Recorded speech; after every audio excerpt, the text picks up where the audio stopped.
Alors dans cette vidéo, nous allons rentrer dans le vif du sujet de PowerPoint 365 sur le Mac.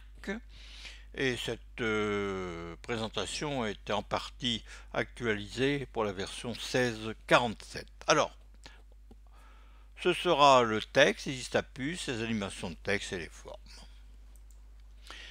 Cette présentation est faite dans le cadre des ateliers du SILAC. Spécial confinement, donc fait avec Microsoft Teams. Alors au programme, nous allons voir le lancement de PowerPoint, la création d'une diapositive type, la saisie des listes à puces, nous ferons un premier enregistrement et quelques conseils pour la bonne présentation de vos textes. Après nous verrons l'animation de texte et nous verrons aussi les insertions de formes. Vous avez préparé votre présentation sur une feuille de papier, un crayon, donc vous avez bien organisé vos idées, vous allez rentrer dans le vif du sujet. Vous allez vous poser la question, la présentation c'est pour une grande salle ou c'est un auditoire ici plus restreint, tel ici à droite au SILAC dans la zone Mondrian 2. Et là, donc, votre présentation pourra être adaptée. Alors, on va procéder au lancement de PowerPoint. Donc là, c'est depuis le doc, c'est la façon la plus classique. Ensuite, nouveau et nouvelle présentation. Donc là, ici, nouvelle présentation. C'est une présentation vierge, mais on pourra utiliser aussi des modèles. Donc là, nouvelle présentation, donc une présentation vierge. Et voilà, on va commencer par créer la diapositive de titre. Bon là, elle se présente comme ça ici. Donc éventuellement on pourra la modifier. Et ensuite on va insérer une nouvelle diapositive de titre et contenu. Voilà. Donc on va cliquer dans la nouvelle diapositive et dans titre et contenu. Et là aussi, on va aller adapter cette diapositive pour l'adapter à nos propres façons de concevoir la présentation donc des diapositives. Voilà.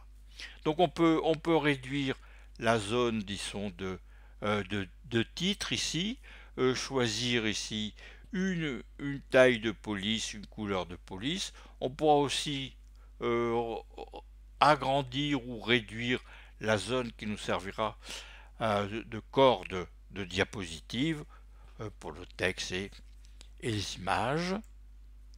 Voilà, par exemple ici, on va changer de titre.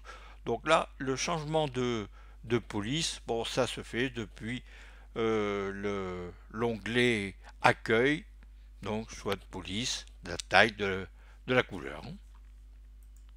Là, par exemple ici, on a mis une police un peu plus petite et en titre couleur rouge. On a aussi agrandi un peu la zone centrale de la diapositive. Voilà, une fois qu'on a créé notre modèle de diapositive courante, on pourra la dupliquer. Donc on sélectionne la diapositive, un clic droit par exemple, et dupliquer la diapositive. Ou sinon, on ira dans le menu Nouvelle diapositive. Voilà. Là ici, si on sélectionne deux diapositives, on dupliquera, c'est-à-dire on ajoutera dans le cas présent deux nouvelles diapositives. Voilà. Donc maintenant on a quatre diapositives. Et donc là, si on veut en ajouter 4, les 4 sont sélectionnés, nouvelle dupliquer la diapositive, ira dupliquer les 4 diapositives ici présentes. Voilà. Après on va faire la saisie du texte. Bon, généralement, on utilisera les saisies de liste à puces. Donc liste à puces, bien connue dans Word. On va aller prendre ici un choix de puces. Donc là ici c'est une puce toute simple. Après il y en a d'autres ici. On verra tout à l'heure. On ira changer une puce. Donc on va aller donc on choisit sans puce. Et après on tape son texte avec ici, dans le cas présent, on est dans la police Calibri, taille 24. Voilà. Quand on aura tapé la première ligne, on fait retour, on tape notre deuxième ligne. À la deuxième ligne, on fait retour. Et si on veut décaler, on fait une tabulation. Et là, généralement, la police ici qui est utilisée est toujours la même, mais à une taille plus petite. Voilà, donc ici, on a saisi abonnement famille et licence individuelle dans le cadre de Microsoft 65 qui est disponible selon plusieurs façons. Voilà. Et donc là ici, si on veut revenir à ce niveau-là, ici, on fera un retour arrière d'un niveau. Et voilà. Éventuellement, on pourra aller choisir une nouvelle puce.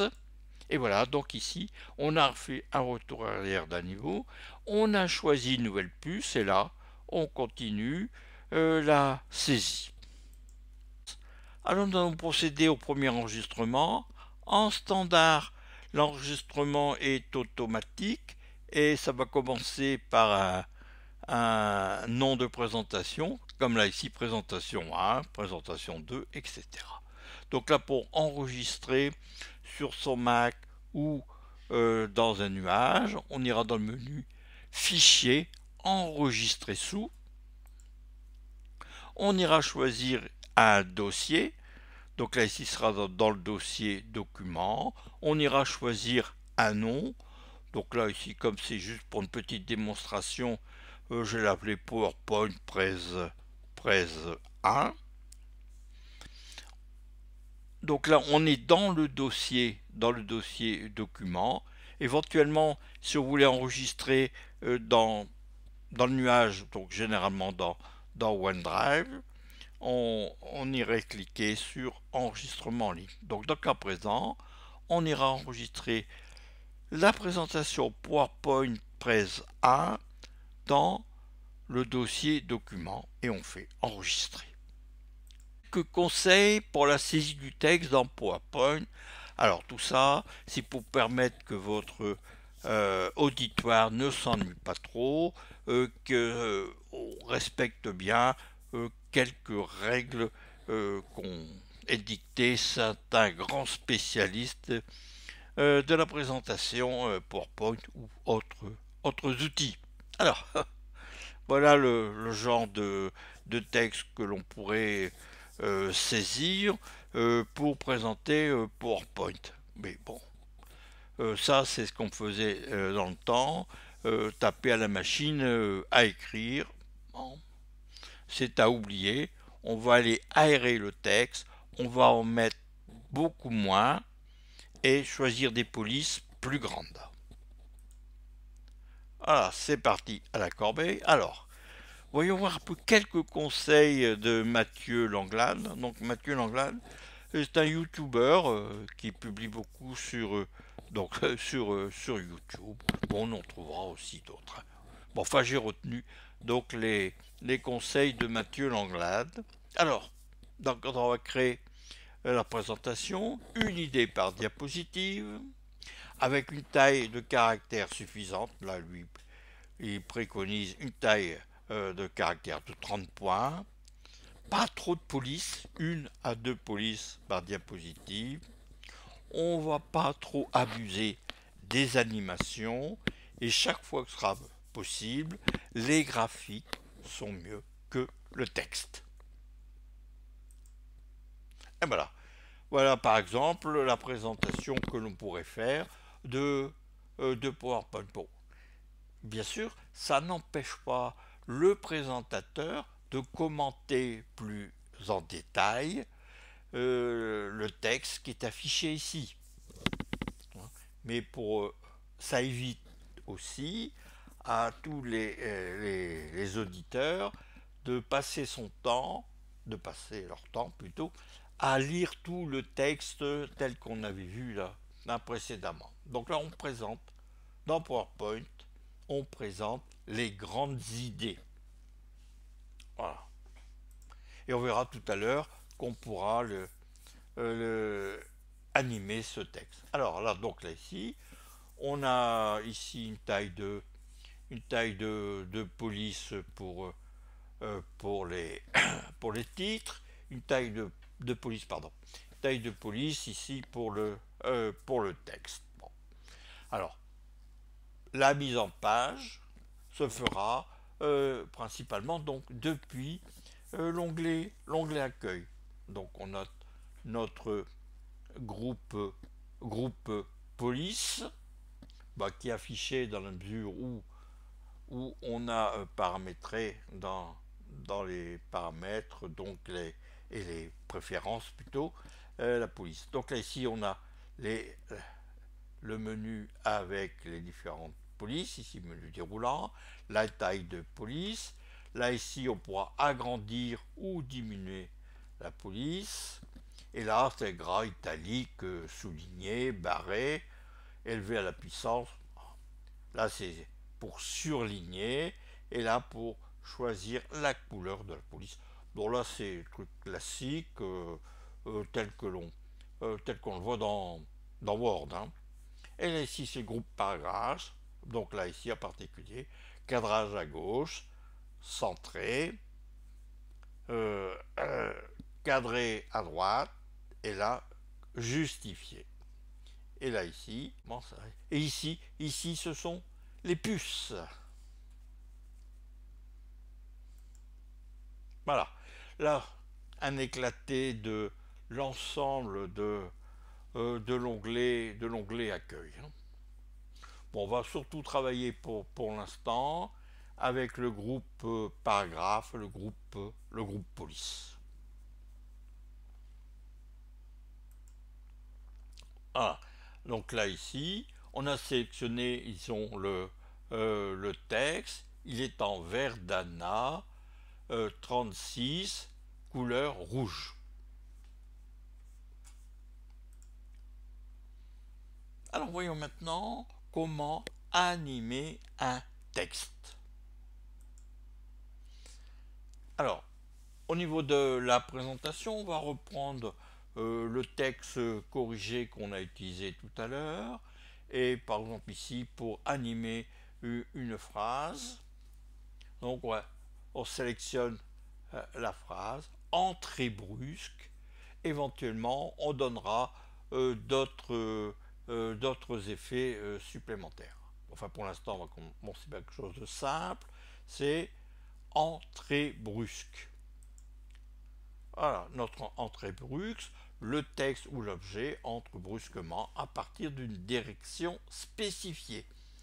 Alors implicitement, le texte vient du bas, donc bas vers le haut, et on pourra bien sûr aller le modifier. Alors on va prendre notre texte de tout à l'heure, la présentation, qu'on va découper en 3 animations. Voilà. La première animation était PowerPoint un outil, la deuxième des présentations professionnelles, donc ça tient compte aussi bien des deux phrases hein, ici. Et là, le troisième, des diaporamas. Alors pour l'instant, on ne fera un seul type d'animation, hein, sachant qu'il ne faut pas trop abuser des animations. Donc là, on est en standard, donc avec une option d'effet ici. Donc c'est là qu'on pourra aller modifier le défilement de notre texte. Donc notre texte vient du bas. Donc là, c'est la façon, disons, la plus classique de présenter du texte, entrée brusque et arrivée ou option d'effet vers le bas. Voilà. Donc là, ici, on aura trois animations. La première animation, le 1, c'est PowerPoint pour créer, jusque créer. Ensuite, on aura deux animations, mais qui sont faites en même temps, avec des présentations professionnelles et ici les rapports. Et là, ici, on a trois phrases. C'est l'animation numéro 3, mais les trois textes vont s'afficher en même temps. Alors, pour aller modifier les animations, on ira dans l'onglet Animation. Alors, dans l'onglet Animation, tout à haut, on a ici différentes sortes d'animations. Les effets d'entrée, donc c'est ce qu'il y a de plus classique, des effets d'accentuation qu'on peut ajouter à l'effet d'entrée, ou même on pourrait ne pas utiliser d'effet d'entrée et utiliser des effets d'accentuation, mais enfin, disons que généralement, on se contentera d'un effet d'entrée. Et ici, un effet de sortie. Là, ici, donc, l'éclaté, les effets, quelques effets d'entrée, quelques effets d'accentuation. Ici, effet de sortie n'est pas détaillé. Là, ici, animation de trajectoire. Donc, c'est vous qui allez choisir le déplacement, ici, dans le cas qui va nous intéresser, du texte, qui est vous qui allez choisir le déplacement du texte à travers votre diapositive. Ensuite, pour les animations avancées, on a le volet animation, auquel on ira travailler souvent, et ici le minutage. Voilà, donc ça c'est tout ça, notre onglet animation. Alors voyons très rapidement l'ensemble des effets d'entrée. Ils sont découpés en plusieurs parties. Les de base, donc apparaître. Donc l'entrée brusque, c'est certainement celui qu'on utilise le plus souvent. Après, il y en a discret. Voilà aussi, zoom, c'est une animation, disons, intéressante. Et voilà, encore quelques compléments. Catégorie modérée, catégorie captivant. Ah, voici quelques effets d'accentuation, les actuations de base, les discrets, les modérés, les captivants, il n'y en a eu pas d'autres, et les effets de sortie. Alors vous avez vu, les effets d'entrée sont en vert, les effets d'accentuation sont en orange, et ici les effets de sortie ici sont en rouge. Alors on a toujours nos différentes catégories de base, discret, modéré et captivant. Alors on va revoir maintenant notre animation, donc depuis le volet animation, dans le cas du volet animation, on voit nos différentes animations, 1 ici, 2 là et 3. Ouais, chaque animation donc est numérotée et on voit ici ce sont des petites étoiles vertes, ce sont des effets d'entrée. Alors on va voir maintenant l'animation numéro 2. Donc l'animation numéro 2, c'est des présentations professionnelles avec rapport, assemblée générale, support de formation, etc. Donc c'est une entrée brusque avec une option d'entrée ou une option d'effet à partir du bas, et on le voit ici, on a bien l'animation numéro 2, mais avec deux phrases. Donc là, on a bien notre entrée brusque, on a bien notre entrée par le bas, on a notre démarrage qui se fait au clic. Donc quand on va cliquer sur la souris ou sur le trackpad, et ensuite la durée. Et donc là, on voit bien le lien de l'animation ici numéro 2. Quand on va cliquer sur le 2 ici, elle va devenir rouge et on voit l'animation ici. Donc là, c'est quand même intéressant pour pouvoir se retrouver, en particulier si on veut faire des modifications dans les animations. Et voilà, on a notre animation numéro 2. Alors, voyons voir un exemple de l'animation. Voilà notre texte. Il arrive en fonction du clic. Chaque phrase est affichée depuis avec une entrée depuis le bas. Alors, regardons les options d'animation. On peut les changer. Par exemple ici, au lieu de ce texte noir et rouge, on peut, soit par phrase, soit pour l'ensemble, on peut aller changer l'affichage une fois que c'est affiché. Ici par exemple, on va faire ne pas estomper et on mettra en gris. Et on verra tout de suite un exemple. Voici notre exemple. Notre première phrase, la deuxième et la première est devenue en grisé, etc.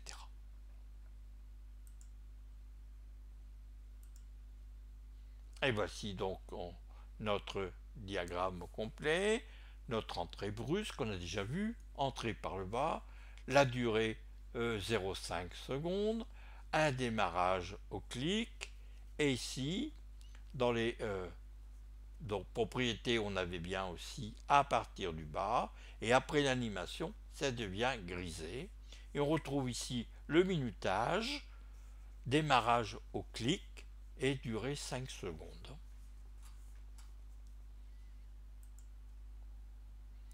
On va voir ce que ça donne, l'option après animation.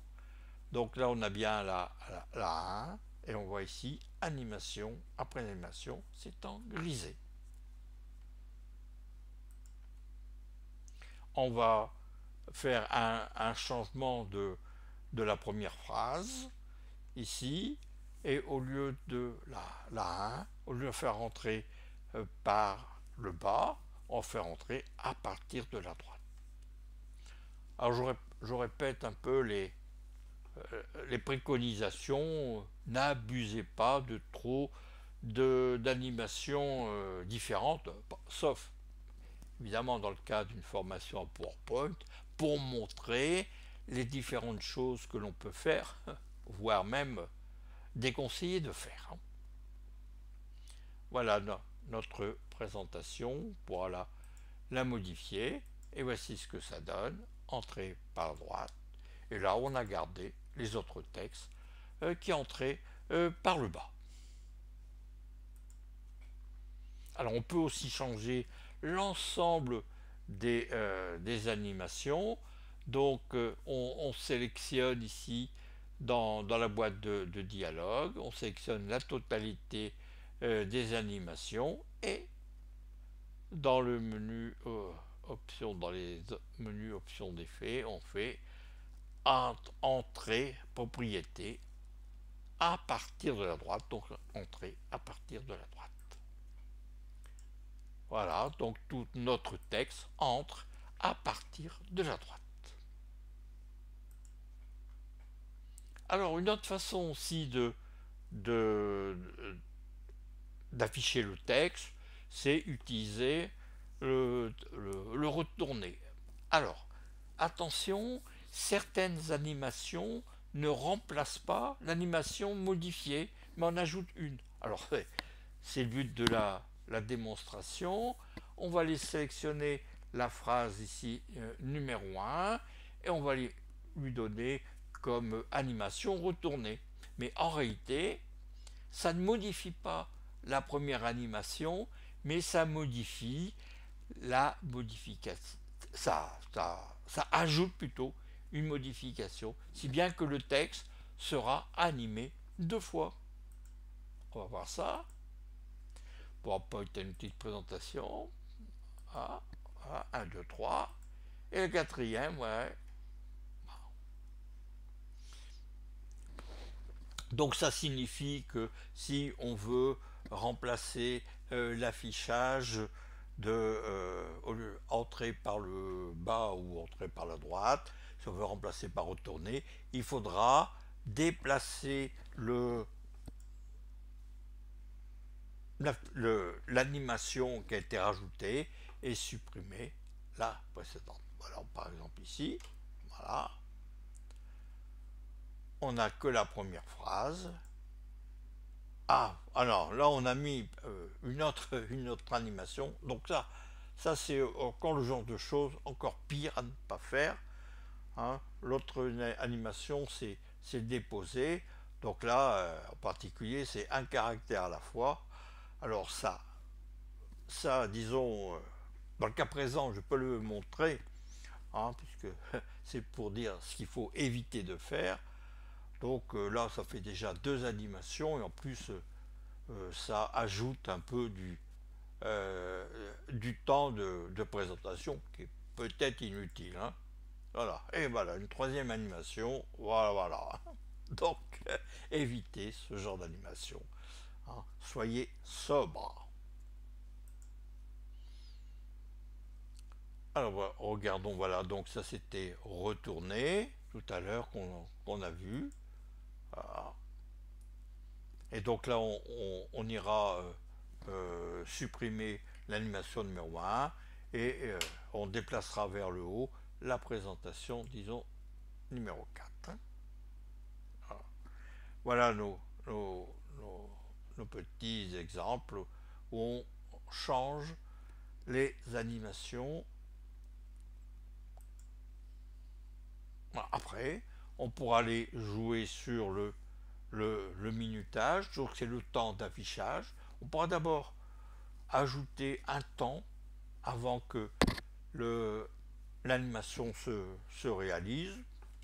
On indiquera la durée. Donc là, il y a plusieurs durées. Donc là, ici, c'est très rapide, 0,5 secondes. Et là, il y a même encore un délai. Donc c'est démarrage ici dans le cas présent. On a une petite erreur. C'est le démarrage après la précédente. On pourra faire en même temps. Hein. Et là, ici, c'est le délai pour savoir quand elle va. C'est une animation un peu différée éventuellement. Donc là, on a 5 secondes. 0,5 secondes pour le minutage. Voilà. Donc là ici on a l'animation au clic et qui fait 5 secondes. Voilà. Sinon on peut avoir 1 seconde, 2 secondes, 3 secondes ou 5 secondes.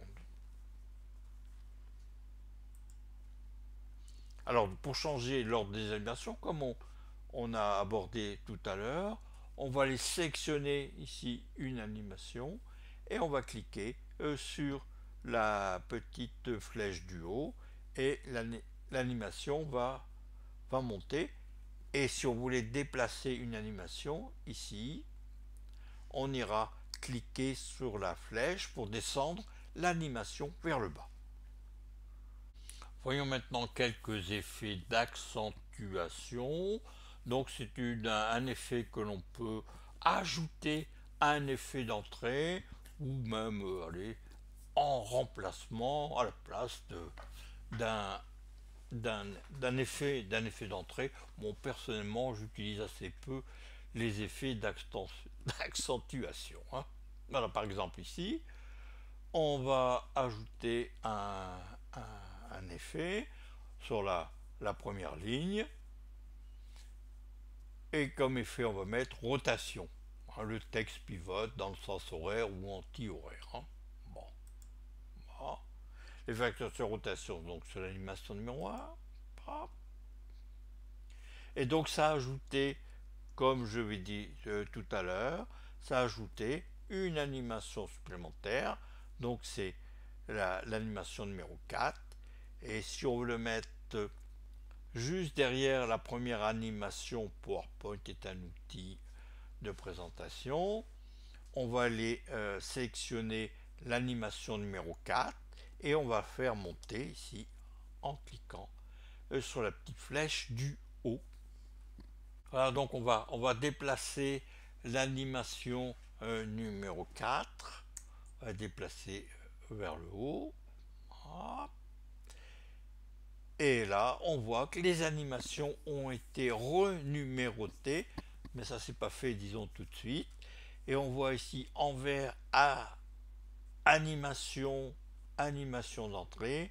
En jaune, c'est animation, effet d'accentuation. Donc là, sur ce premier texte, il y aura 2 animations. Bon, reste à voir si, dans le cas de cette présentation, c'est pertinent, mais bon.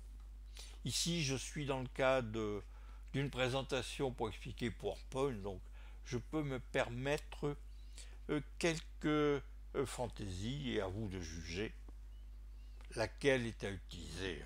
Bon, sachant, je répète, soyez sobre, n'utilisez pas trop d'animation dans une même diapositive. Et là, notre exemple numéro 7. Hop. Voilà. Notre texte s'est affiché normalement et ensuite il a pivoté. Voilà. Et sinon, le reste est resté comme avant. Alors maintenant, on peut voir des effets de sortie. Bon, là aussi, personnellement, je ne suis pas un fan des effets de sortie, mais bon, on va regarder un peu ce que ça peut donner. Voilà. Alors là, ici, on va faire une animation de sortie. Ce sera une sortie zoom de ma première ligne de texte. Bon, sachant qu'il y avait déjà 2 animations, comme on vient de voir. Voilà. Donc ça a ajouté une animation, donc animation numéro 5, que l'on va déplacer pour mettre derrière l'accent, la l'effet d'accentuation. Donc, je répète, les, les animations, disons, avec effet de sortie sont en rouge. Vert, entrée, jaune, accentuation, et rouge, sortie. Hop, je déplace un peu mon texte. Mon animation. Et voilà, donc on a ici 3 animations pour le même texte. Donc une animation de sortie zoom en 3, une animation accentuée rotation en 2 et l'entrée brusque par le bas en 1. Voyons ce que ça donne. Hop, le zoom là, il disparaît. La sortie zoom, le texte disparaît. Voilà. Et le reste, bon, on ne l'a pas modifié.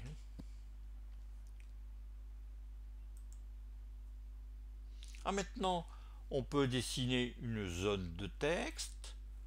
Donc, on va aller utiliser l'outil dessiner une zone de texte. Là, par exemple, ici, une zone de texte dans notre diapositive. Donc, on peut mettre n'importe où dans la diapositive. Et par exemple, ici, on va saisir le texte, diapositive avec animation, taille 28 en calibri. Et bien sûr, on ira aussi choisir la couleur. Voilà. et on pourra même aller y ajouter un style de thème. Donc là ici on va prendre le jaune, diapositive avec animation. Voilà. Donc là on applique un style, rapide avec le thème que l'on a choisi. Alors on peut le mettre en gris et changer bien sûr la couleur. Hein. Bon, on verra aussi qu'on pourrait même l'animer. Hein. Voilà, donc notre style rapide. On peut changer aussi la couleur aussi directement là, par le remplissage de la forme. Et on peut changer aussi le contour de la forme. Donc faire par exemple un trait ici plus gros. Voilà, différentes choses que l'on peut faire. La diapositive avec animation ici. On peut donc déplacer ce bloc de texte sur la présentation elle-même. Bon voilà, par exemple ici on l'a mis en travers. Là on peut aller la tourner avec le petit outil ici. Voilà, on peut la mettre pour. Là ici dans le cas présent, on la gardera disons en bas. Et pour terminer ce module 2, voyons comment insérer des formes. Donc insérer des formes, vous allez dans l'outil forme et vous avez différents outils qui sont proposés. Là c'est les différentes formes qui ont déjà été utilisées. Donc vous pouvez faire des lignes, des flèches. Donc là on a déjà vu dans la présentation où j'avais utilisé des flèches. Donc il y a des flèches, des rectangles, des formes de base, et après des flèches pleines. Voilà, oui, il y a quand même le choix des organigrammes, des étoiles et bannières, des bulles et des légendes. Et là, si vous avez les boutons d'action, c'est quand on voudra. Bon, ça c'est quelque chose que j'ai utilisé aussi dans mes différentes présentations, enfin, quand c'est pertinent, c'est la possibilité d'avoir des boutons d'action, c'est-à-dire qu'on peut choisir l'endroit où on ira dans la présentation. Donc on peut faire des sauts. Bon, là aussi ça permet par exemple de faire des présentations qui sont valables pour des auditoires différents, où vous pouvez développer plus un sujet pour un auditoire plutôt qu'un autre. Voilà, ce sont les boutons d'action qui iront faire des sauts vers des diapositives ou voire même d'autres présentations. Voilà, pour insérer une flèche par exemple, on va aller forme, on choisit la flèche en 1 d'abord, on va tracer la flèche, on va y choisir la couleur et on va aller choisir l'épaisseur de la flèche. Voilà, donc l'épaisseur du trait, donc c'est ici, j'ai choisi 4,5. Et là aussi, comme pour tous les autres formes, on pourra aussi les orienter et choisir, disons, la taille, la longueur, disons, de la flèche. Voilà. On peut faire des flèches aussi avec tiret, donc ça nous fait des pointillés. Et donc choisir les couleurs, des couleurs de thème ou des couleurs standards. Et là, vous avez différents types de tirets, types de flèches. Et voici, disons, quelques exemplaires de différentes formes, des carrés, des octogones, des polygones, etc., des nuages et des petits smileys. Je vous remercie pour votre attention et je vous dis à bientôt.